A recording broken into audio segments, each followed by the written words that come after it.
go ahead with the judgments one by one. The first concept I'm going to cover with this particular judgment is that deceptive similarity. The whole trademark law is governed by this particular, this is one of the essential principles of trademark law. Deceptive similarity. So what is deceptive similarity? When there is a trademark is being copied or infringed by a competitor, the first thing which will come to the mind of the court or the deciding factor in any case, whether the infringing product or in the infringing trademark is identical or deceptively similar. Identical means everyone knows that it is the same. For example, if my trademark is Wipro, W-I-P-R-O, the opposite party mark trademark is also Wipro, W-I-P-R-O. That is called identical, it is one and the same. But what is similar? Similar means it is not the same, but with this slighter changes here and there, either in the logo or in the word or the letter. That is what deceptive similarity.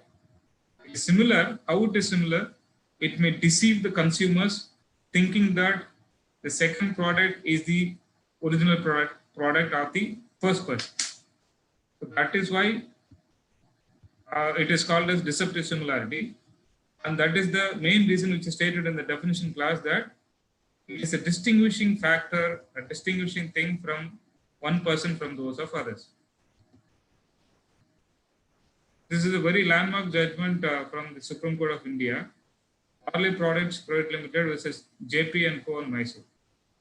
The citation also you can note down: 1972 AAR 1359, 1972 SCR 3289. So facts of the case is that the plaintiff, we all know about the glucose biscuit, Parle-G biscuit. Plaintiff wrapper is used in connection with the sale of their biscuit known as Parle's glucose biscuit, printed on the wrapper. The wrapper is of buff color and depicts a farmyard.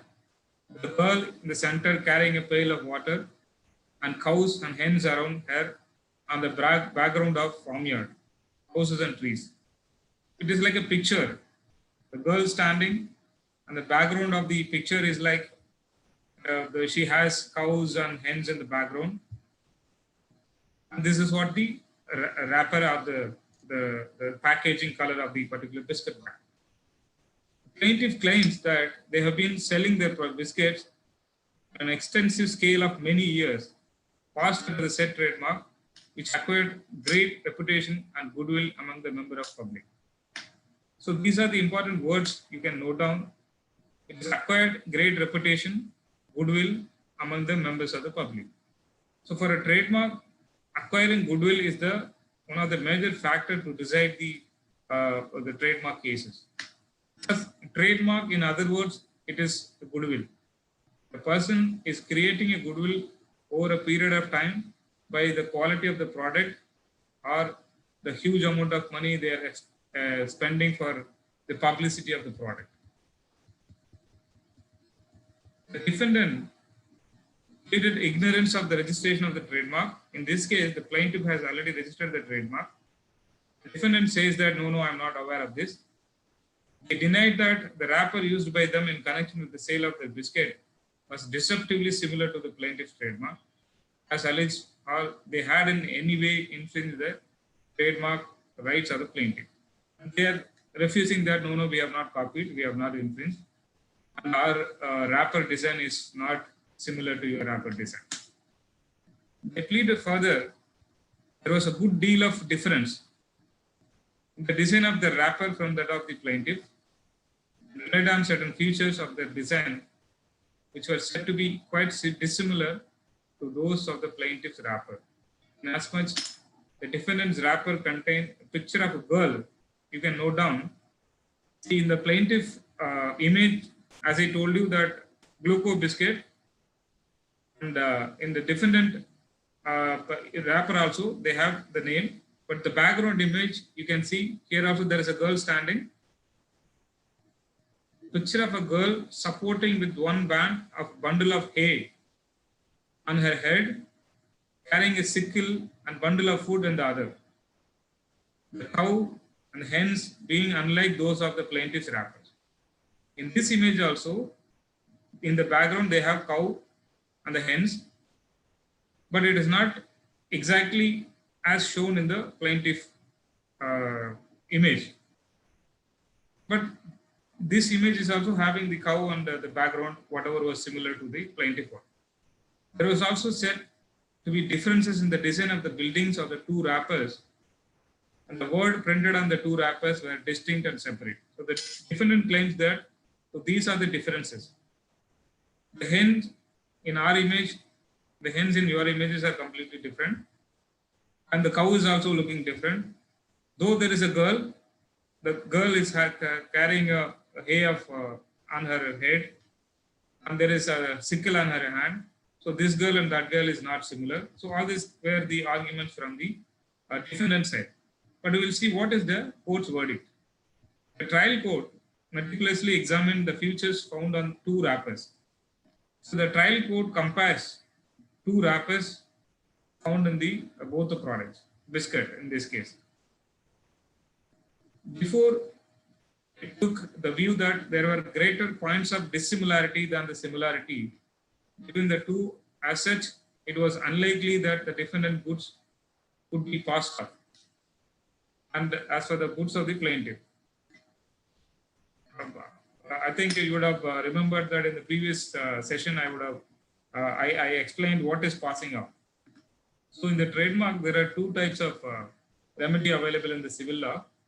The remedy against infringement, that is for the registered trademark, but for an unregistered trademark, you have an action for passing up.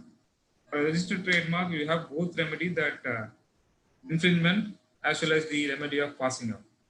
Passing my goods as that of others, that is what passing up. So here in this case, the defendant is trying to pass or trying to sell his biscuit as that of the plaintiff. That is what the main contention here. So the trial court says, when you compare these two logos, there are points of dissimilarities. So we have to see similarities and dissimilarities. And they are saying, the trial court saying that when you compare the number of similarity and dissimilarity, the similarity is in a big way. And the court says that there is no passing up. The consumers will not be getting confused because there are factors to differentiate the plaintiff product from the defendant product. So it says that no chance of seller committing a fraud on a customer. An ordinary purchaser would certainly refuse to purchase defendant goods if he was offered them plaintiff goods. Accordingly, the trial court held that the plaintiff had failed to establish their case. So the trial court failed when the trial court refused to give an injunction in favor of the plaintiff. Then the matter is going to the High Court. Now we will see what is the observation of the High Court in this case. So there were several distinguishing features between the two wrappers. These could be noticed even from a distance. The High Court is saying that no, several distinguishing features are there. Similarity in two wrappers lay in the facts that both were partly yellow and partly white in color. The color of the wrapper is partly yellow and partly white, and both bore the design of a girl and some words. But there similarity ends. The lady in the wrapper used by the plaintiff company has a pot on her hand. The lady in the wrapper used by the defendant has a hay. You can see in both the images there is a girl standing, and in the plaintiff image she has a pot. In the defendant image she has a hay. In fact, they are not identical in the future. In the defendant wrapper, we have got a cow. In the plaintiff wrapper, we have two cows. You can see this is how you can note minutely how the people who are trying to copy somebody's trademark or somebody's logo, they'll work meticulously and they'll work very closely that He'll try to differentiate the image just to defeat the purpose of the trademark itself. You can see when both the products are being discussed, they don't have any reason to adopt, first of all, the similar image. Though they say that, no, in this image, she is having a pot. In my image, the girl is having a hay. Why they have chosen girl? That is where the point arises. In a biscuit packet, they would have chosen somebody else, some other images, like a flower or the whole image of some fruit, whatever it may be. But the very reason adopting a similar design, a girl standing and having something on the hand and the background, he says in the plaintiff image there is a cow, and the defendant image there are two cows. Cows means in Tamil we say kannukutti. ஒரு இமேஜ்ல மாடு நிக்குது, இன்னொரு இமேஜ்ல ரெண்டு கன்னுக்குட்டி நிக்குது. So that is why they are very working very meticulously to differentiate. Now we will see what the court says. The upper portion of the defendant's wrapper is not similar to the plaintiff's wrapper. The High Court went on to comment, it is true that passing of action, one is not to look to minor details but must take into consideration broad features. Even if you take the broad features of the two wrappers into consideration, we do not think they are similar. At any rate, they are not so similar as to deceive an ordinary purchaser of biscuits.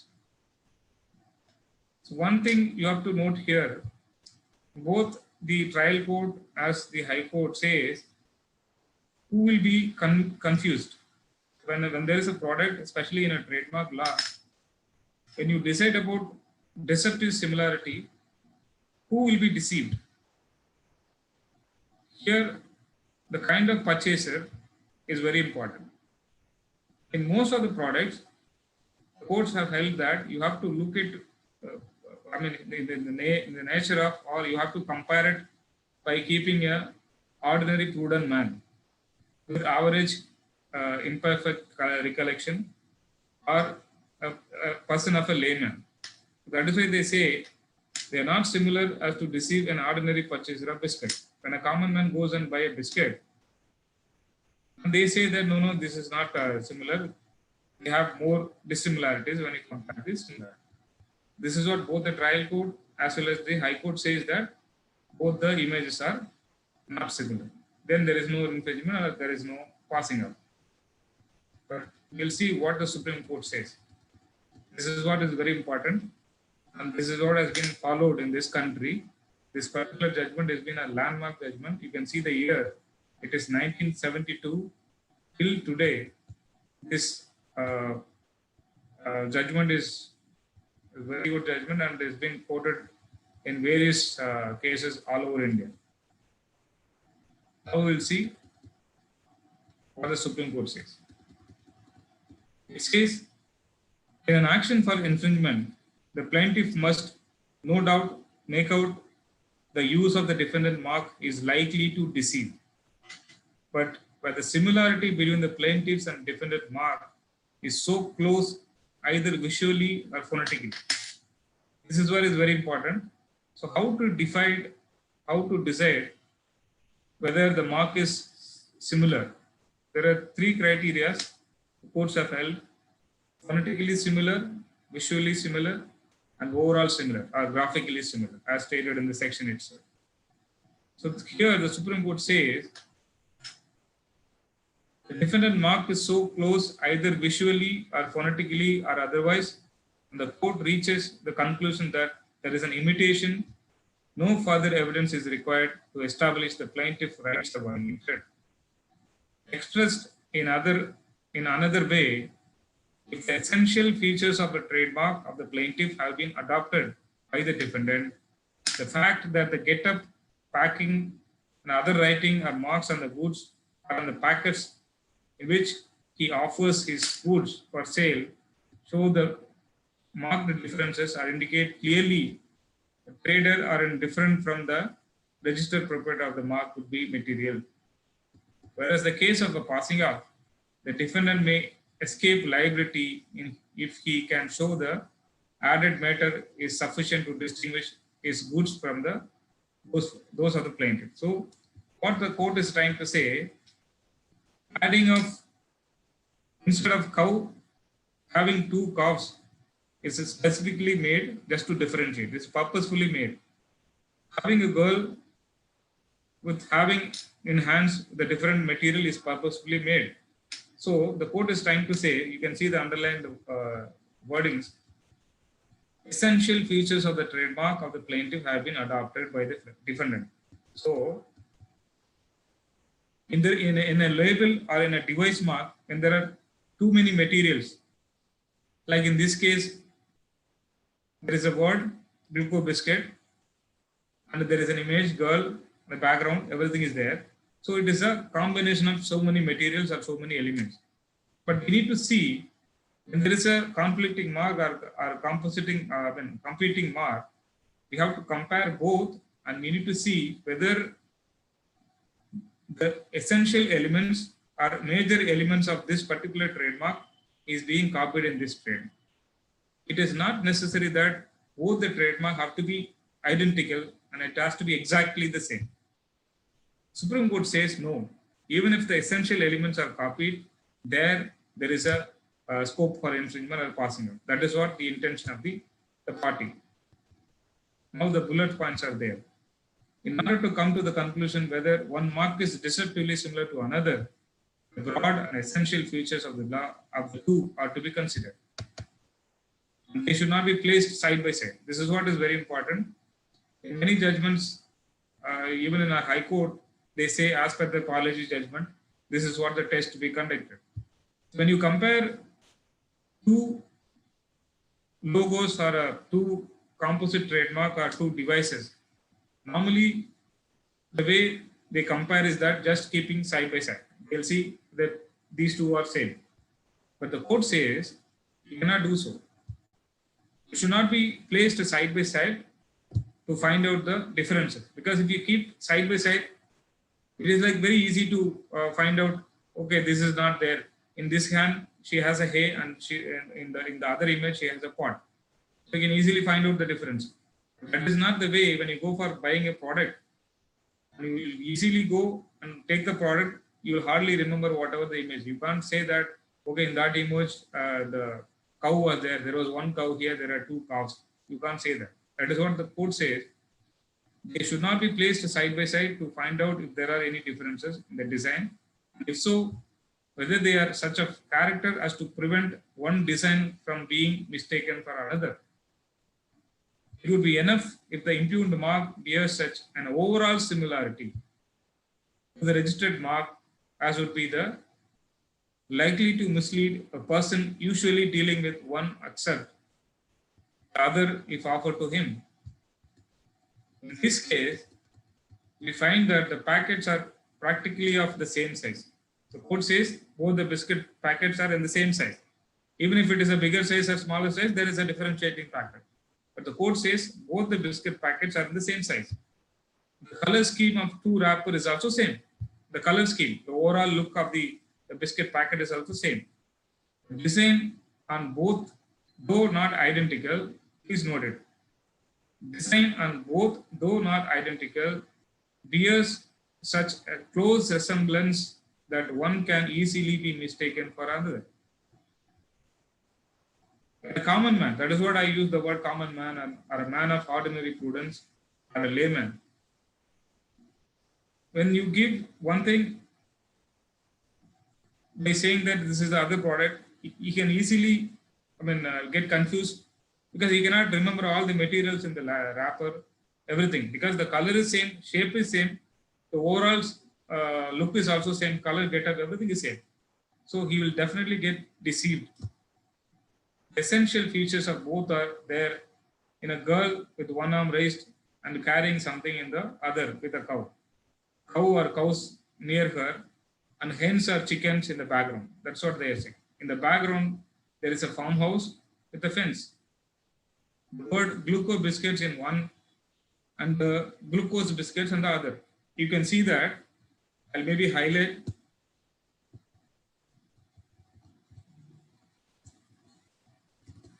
This is the plaintiff product and this is the defendant product.